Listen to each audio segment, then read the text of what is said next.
তাদের আরেক নেতা যার বাড়ি কিনা কুমিল্লা জেলায়, সেই নেতা কিছুদিন আগে তাদের এক দলীয় সমাবেশে বলেছে তাদের কর্মীদেরকে যে 12 তারিখ পর্যন্ত আপনারা জনগণের পা ধরবেন, তারপরে বাকি পরবর্তী 5 বছর জনগণ আপনাদের পা ধরবে।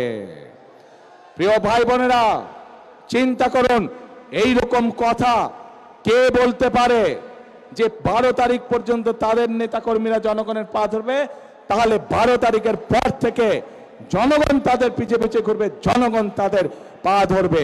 এই কথা থেকে প্রমাণিত হয় কি তাদের মেন্টালিটি, কোন পর্যায়ের মানুষ হলে তারা জনগণকে নিয়ে এরকম তুচ্ছ তাচ্ছিল্য কথা তারা বলতে পারে।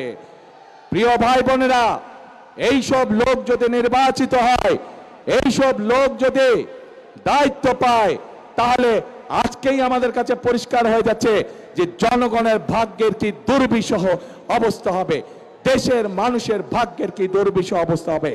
যাদের মনে এই কথা এবং মনের কথাই বেরিয়ে এসছে তাদের বাস্তবে।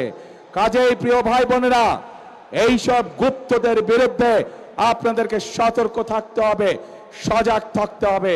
যারা দেশের মানুষকে সম্মান করতে জানে না, যারা পরিকল্পনা করে রাখে যে 12 তারিখের পর থেকে তারা জনগণকে নাকে দড়ি দিয়ে ঘোরাবে, তাদেরকে উচিত শিক্ষা আপনাদেরকে দিতে হবে। প্রিয় ভাই বোনেরা,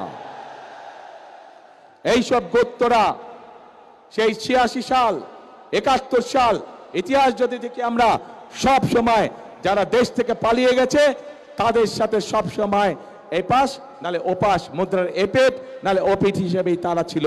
কাজে তাদের কাছ থেকে দেশের মানুষ ভালো কোনো কিছু আশা করতে পারে না।